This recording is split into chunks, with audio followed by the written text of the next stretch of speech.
جنات سے بچنے کے لیے ہمیں جو عمل بتایا گیا ہے حدیث مبارکہ میں، وہ عمل ہم پڑھنا شروع کر دیں، وہ عمل کرنا شروع کر دیں، تو انشاءاللہ یہ جنات شیاطین وغیرہ انشاءاللہ ہمیں نقصان نہیں پہنچا سکیں گے اور ہمارے گھروں میں بھی نہیں آ سکیں گے۔ سب سے پہلے تو روایات میں آتا ہے، علماء بتاتے ہیں کہ جو شخص گھر میں داخل ہوتے وقت بسم اللہ پڑھ لے اور سلام کر لے، السلام علیکم ورحمۃ اللہ، گھر والوں کو آ کر سلام کر دے، تو اس گھر میں بھی شیاطین اور جنات یہ نہیں آتے۔ اللہ تعالیٰ اس گھر کی شیاطین اور جنات سے حفاظت فرماتے ہیں۔ اسی طرح حدیث مبارکہ میں آتا ہے کہ جو شخص گھر میں داخل ہوتے وقت، رات کے وقت جب گھر میں داخل ہو اور وہ آیت الکرسی پڑھ لے گھر میں داخل ہوتے وقت، اس گھر میں جنات اور شیاطین داخل نہیں ہو سکتے، کیونکہ یہ آیت الکرسی ایسی تاثیر اور طاقت رکھتی ہے کہ جہاں بھی جنات ہوں گے تو وہ بھاگ جائیں گے، وہ وہاں پر نہیں ٹھہر سکیں گے۔ اور جس گھر میں آیت الکرسی گھر میں داخل ہوتے وقت پڑھ لی جائے تو شیاطین ایک دوسرے سے کہتے ہیں کہ اس گھر میں ہمارا قیام بھی نہیں ہے، ہمارا طعام بھی نہیں ہے، یعنی ہم اس گھر میں رک بھی نہیں سکتے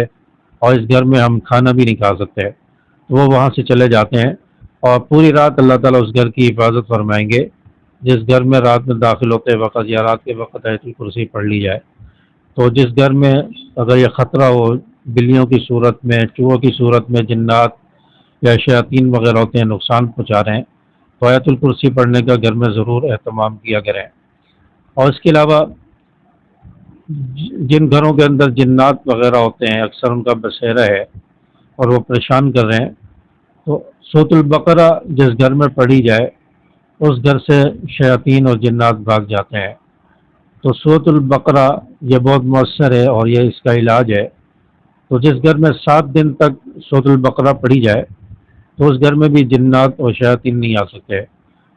آپ سورۃ البقرہ اکیلے نہیں پڑھ سکتے روزانہ، تو آپ اس کو ڈیوائڈ کر لیں، 3-4 آدمی مل کے پڑھ لیں، 2 آدمی مل کے پڑھ لیں، تو اس طرح آدھی آدھی کر کے بھی آپ پڑھ سکتے ہیں۔ یا اگر آپ اکیلے پڑھتے ہیں اور کوئی پڑھنے والا نہیں ہے تو آپ 3 وقت میں اس کو ڈیوائڈ کر لیں، صبح پڑھ لیں کچھ حصہ، پھر دوپہر میں پڑھ لیں، پھر رات میں پڑھ لیں، تو اس طرح بھی آپ تھوڑی تھوڑی کر کے بھی روزانہ پڑھ سکتے ہیں۔ تو سورۃ البقرہ جس گھر میں پڑھی جائے تو اس گھر میں بھی شیاطین اور جنات نہیں آ سکتے، اور اگر جنات ہوں گے تو وہ انشاءاللہ اس گھر سے نکل جائیں گے، بھاگ جائیں گے۔ تو جنات وغیرہ عموماً یہ ہر جگہ پر ہوتے ہیں لیکن نقصان نہیں پہنچاتے،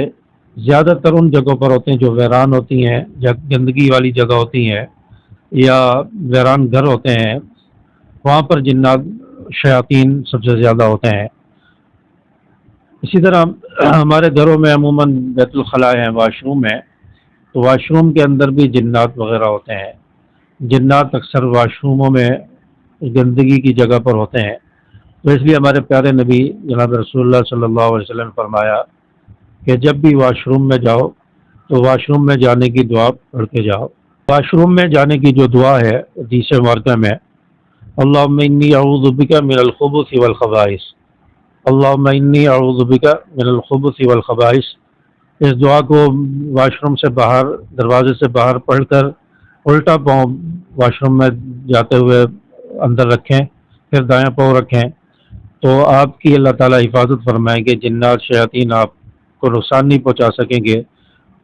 آپ پر ان کا اثر نہیں ہوگا۔ اسی طرح سر کو ڈھانپ کر جانا یہ بھی جنات سے بچاؤ کا ایک طریقہ ہے۔ تو خواتین اکثر ننگے سر چلی جاتی ہیں تو سر پر دوپٹہ لے لیا کریں،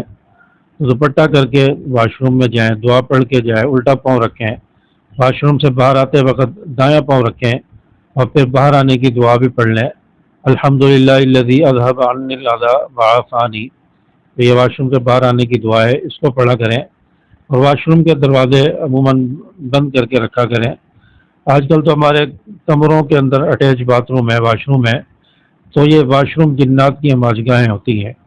تو یہ ہمارے کمروں کے اندر بھی ہیں، تو اس سے بھی زیادہ تر جنات جو ہے گھروں میں پھیلتے ہیں۔ تو اس لیے آیت الکرسی کا اہتمام کریں، سورۃ البقرہ کا اہتمام کریں، اعوذ باللہ پڑھا کریں۔ اگر شک ہو کہ یہ بلی یا چوہا یا کوئی بھی مخلوق یہ جنات ہے تو اعوذ باللہ پڑھا کریں، اس سے وہ بھاگ جائے گی۔ آیت الکرسی پڑھ کے اس پر پھونک مارا کریں۔ تو گھر میں داخل ہوتے وقت بسم اللہ الرحمن الرحیم پڑھیں، سلام کریں گھر والوں کو۔ تو انشاءاللہ ان باتوں کا اہتمام کریں گے تو انشاءاللہ شیاطین اور جنات وغیرہ سے اللہ تعالیٰ آپ کی حفاظت فرمائیں گے۔ امید ہے کہ میری بات آپ کو سمجھ آئی ہوگی۔ ویڈیو کو لائک کیجیے، شیئر کیجیے اور چینل کو سبسکرائب کرنا نہ بھولیے۔ السلام علیکم ورحمۃ اللہ۔